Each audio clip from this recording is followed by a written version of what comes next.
Corey. How are you? I'm good, and you? A little We early. are we are good. You are a little early, but um we're still waiting on Logano. So let's just go ahead and we'll roll with it. And then Corey, if I have to interrupt you, we will. But I'd rather use your time than us kind of sitting here waiting. So we will Okay. go ahead as of right now and take questions for Corey LaJoie, who is here very early for his session, but right on time. So let's start with for our first question. Let's go with Jeff Gluck. Go ahead, Jeff, with your question for Corey. Hey man, I've heard a lot of talk, people speculating on how this Coliseum race is going to be. What's your take? What's it going to look like? I think the one thing that everybody's overlooking slightly is that we all are, in a way, sometimes we don't show it, but we are professional race car drivers. So I think that, what you see in a quarter ring bull ring on a Saturday night isn't quite the product you're going to see here on Sunday or even Saturday night. So, with the consideration of everybody's pretty lean on equipment and cars right now, I don't think you're going to see any really bonehead moves or aggressive moves besides maybe some rooting and gouging for a transfer spot. But, you're not going to see people wipe each other out often, I don't think.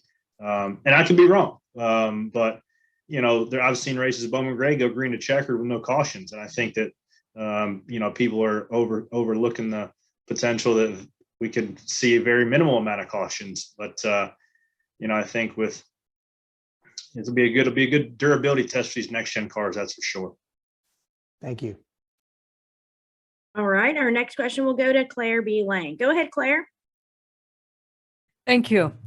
So, at the speed that the cars will be at, there are some people saying, well, there can't be that much chaos or destruction because they're not going to be going that fast in such a small area. So no matter what we talk about, then what picture does that paint? Do you know what I mean?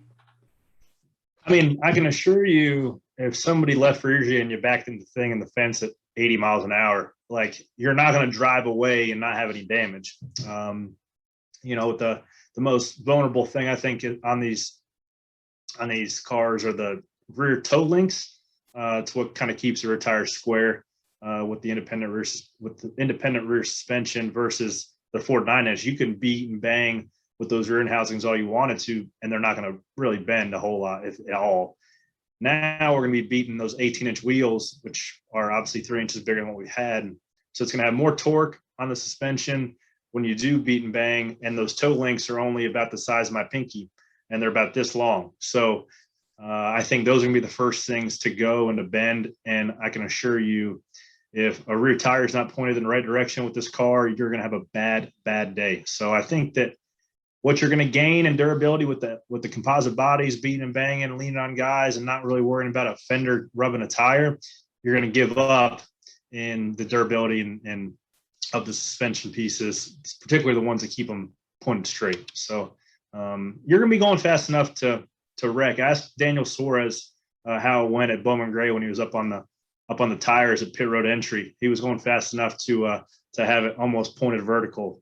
So you'll definitely see some wadded up stuff at the end of the night. Hopefully it's not that 7 Nations Guard Camaro. And how fast do you think the cars will go? What do you think the top speed will be?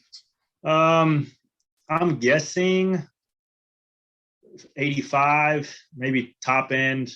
Maybe you might see that in qualifying with a little bit longer straightaways. I think you saw somewhere close to 80 at Bowman Gray, and it looks like the straightaways are a touch longer there with a little bit tighter corners. Simulation runs somewhere around a 14 flat as well. So I don't know what that works out to be average speed wise, but you'll be going fast enough to, do some damage if you back the thing in the fence for sure. Thank you, Corey. Good luck. All right. Thanks, Claire. All right. Our next question will come from Matt Weaver. Go ahead, Matt. Hey, bud. Thanks for taking time today.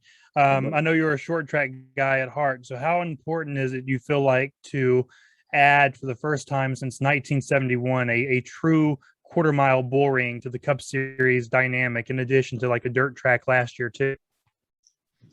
Yeah, unfortunately, it's not a points paying race, right? It's kind of like the Pro Bowl, and I love the fact that NASCAR opened it up for, the teams that wouldn't have been capable or qualified for the Clash in its old format. Opens it up to now everybody's, available to try to go qualify for the race, especially for the first one in such a monumental event that this is going to be this weekend.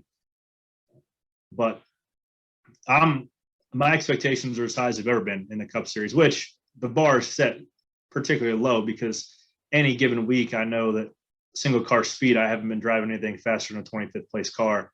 And, with a couple of those next gen tests under our belt, we've had pretty good speed. And, I think that this is the most even. I've been saying on the podcast, said it on Sirius XM yesterday. This is the most even going into an event that they're in the history of NASCAR, you could argue, with the limited amount of notes, the quarter-mile racetrack, temporary racetrack. Obviously, nobody has any notes on it, and everybody's kind of guessing at their simulation. So it kind of goes back to a little bit old school racing where you try to set the car up based on what you know and low, light, and left and build some mechanical grip in it and get the elbows up and get after it. So I'm excited to see how much speed we have off the truck and hopefully we can punch our ticket and race on Sunday night. And a follow up with the grippier tire and the larger brake package.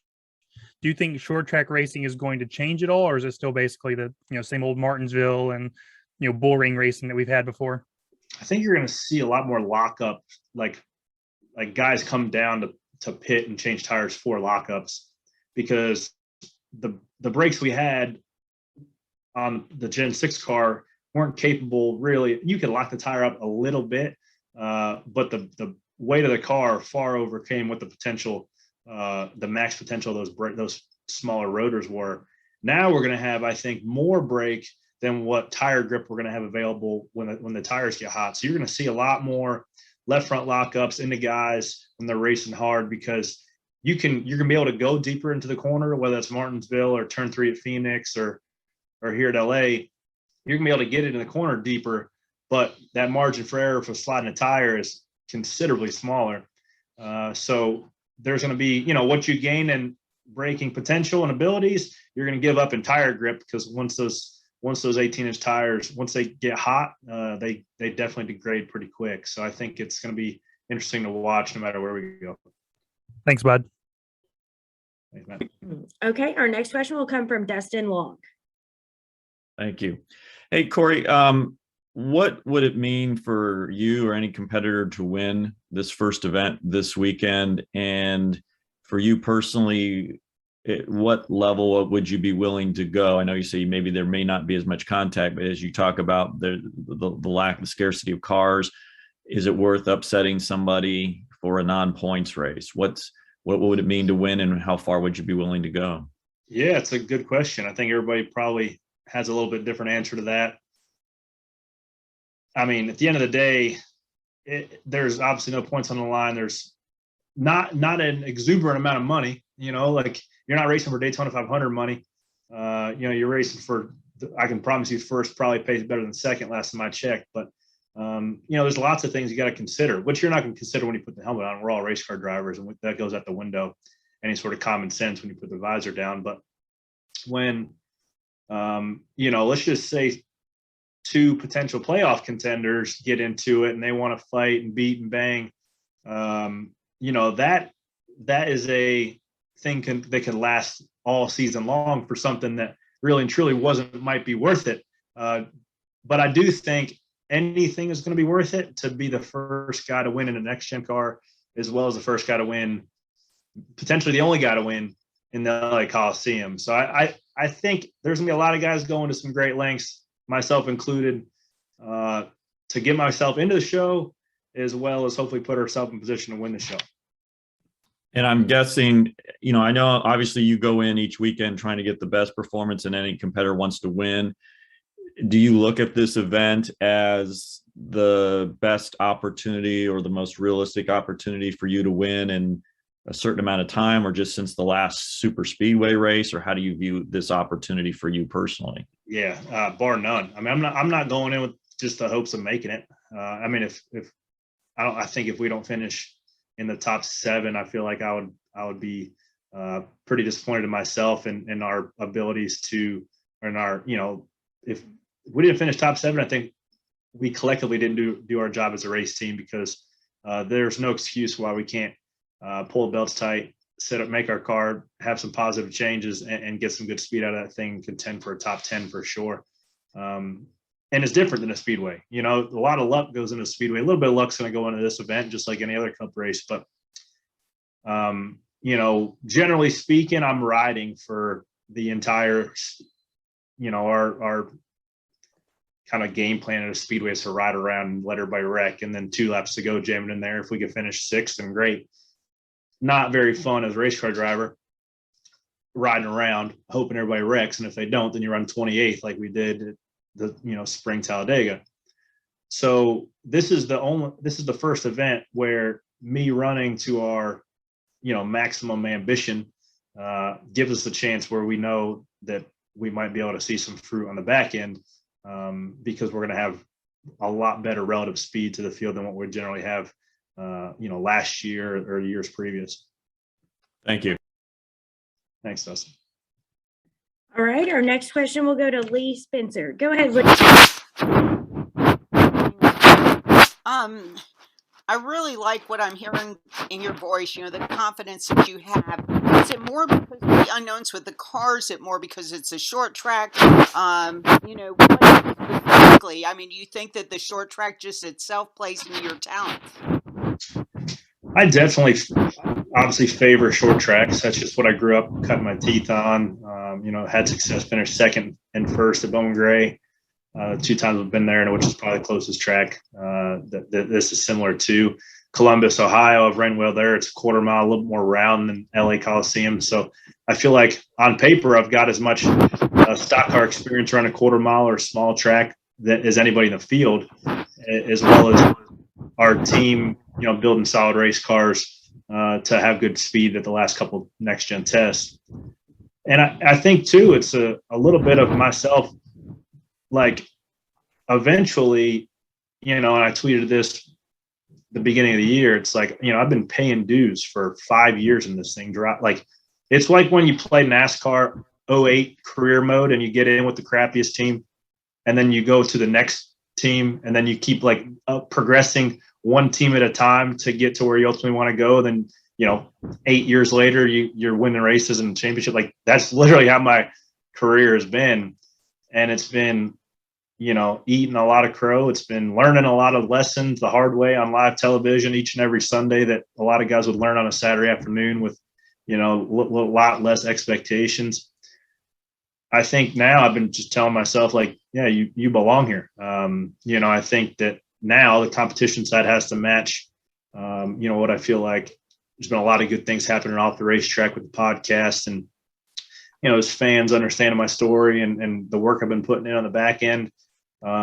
Hopefully with this next gen car and the people we have in place at Spire Motorsports, we can continue to, match the competition graph up to the off track, just momentum that I have behind myself. So, it's a lot of this is about confidence, and if you don't believe in yourself to get the job done, nobody else is going to believe in you. So I know I can get the job done. This is the best chance I've had in my Cup Series career, of an Xfinity Series career, probably in the last decade, to be competitive and race for, not even win, it's just top 10 or just be competitive and rub fenders with guys I usually don't. And that's a long-winded answer, but I'm confident now until we, really get beat back into submission a couple weeks into the year. We still have realistic expectations, but, the longer I get into this and, the more I'm racing around guys and under respect, like, I keep telling myself right, wrong, or indifferent, like, I've paid the dues and I belong in the Cup Series, and hopefully we can start pairing some good runs and good finishes together to enhance that. Appreciate your time. Good luck this weekend. Thanks, Lee. All right, our next question will go to Bob Pockers. Go ahead, Bob. Yeah, Corey, if this is a success, where would you like this done next? Like, what is there a stadium or any sort of place that you're like, man, it'd be cool to race there? I just keep thinking about the AT&T Stadium, home of the Dallas Cowboys. It all depends on the footprint, right? I don't know what the footprint of the field and how big it is. That's a state-of-the-art facility down there in Dallas. But if it works here, which it will, there's a couple things that could happen to really derail it. But I think everything in NASCAR control has been over and above what's been expected. I think they've done a bang up job with how the track looks and the pavement of it and everything.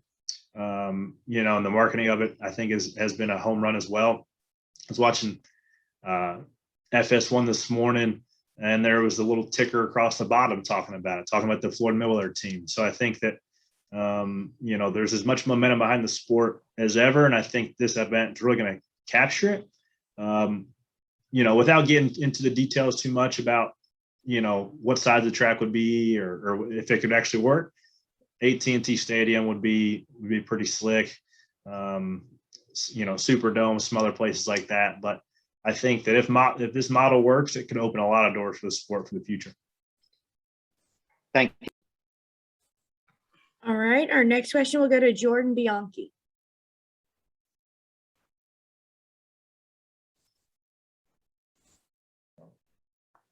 Sorry, Bob asked the same question I was going to ask. Oh, okay. Sorry, Thanks. Jordan. Our next question will go to Greg Engel. Go ahead, Greg. Hey, Corey. You talked about earlier, you mentioned the clash. You kind of wish it was a points race.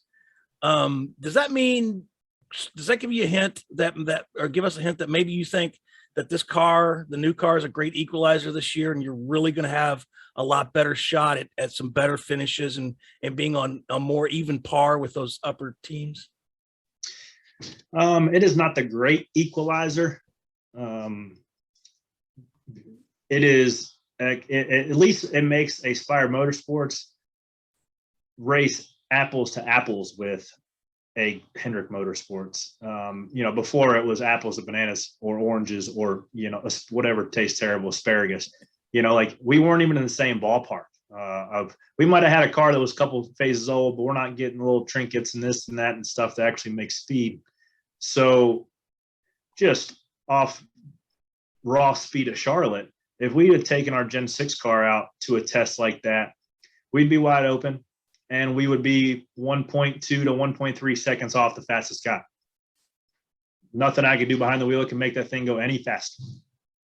Now, when we go back with this Gen 6 car or the Gen 7 car, we're trying taller spoilers, shorter spoilers, more horsepower, and they land on the package. And now we were a 4th to 6th place car out of the 22, 23 that were there. And you're on the edge of sliding around. You're on the edge of busting your ass. And what you think, towing the line and finding the grip and putting a little bit of that courage back behind the wheel, you can see the gain on the speed chart. So just I guess I'm getting on a tangent. The bigger teams with the collective minds will probably get to a better baseline quicker than a smaller team with 2 or 3 engineers with not a lot of teammates to bounce information off of to compare and then go down a particular path that might work. So with that being said, the bigger teams that have the 4 teammates and they can try A, B, C package and land on one, continue in that progression, they'll get to a place of their cars are a little bit quicker earlier than a place like ours, I believe. But we're still in a place where a Spire Motorsports can hit on a setup and race with any of the guys any given Sunday. Now, we don't expect to do that every Sunday, but our potential races for when we hit on into Martinsville or Bristol or Darlington, if a great day previously was 15th to 18th, I feel like we can run top 10 on a good day for us. So I think that gives me a lot of confidence and optimism going into the year. Do you think that this will help bring some of that fun back, maybe that you were talking about, not having so much fun? Do you think that it'll be a little more fun? Well, fun's relative, right? I can assure you Kyle Larson had a lot of fun last year. It's fun when your car is about a half second faster than everybody else's. Granted, he got on the wheel and was getting after it, and rightfully so, got the job done, got the big trophy. But I'm having a lot more fun even when I'm running 30th than I would be welding the seats back here at the Joy of Seaton. You know, like, so fun is a perspective, and what kind of perspective you're looking at. Now, Kyle Busch running 30th, no matter what day it is and what the particular circumstances are, is not having fun running 30th. So, you know, fun, I think, is a loaded question. At the end of the day, I'm doing what I love, doing what I dreamed of when I was a little kid, that I've been working hard my entire life to get to, and I'm doing it with a team that I love going to battle with each and every weekend. Thank you, sir. I'll see you this weekend. Have fun. Sir. All right, Corey, thank you so much for your time today. We appreciate you actually showing up early. It worked out well while we waited also on Mr. Logano to arrive. So you'll have to give him a little bit of have some Don't worry. fun with him this Don't week. worry. I got his number. So absolutely. All right, Corey, thank you so much and good luck this weekend. We wish you the best luck at the Clash and the Daytona 500. Thanks, guys. Talk soon. All right. Until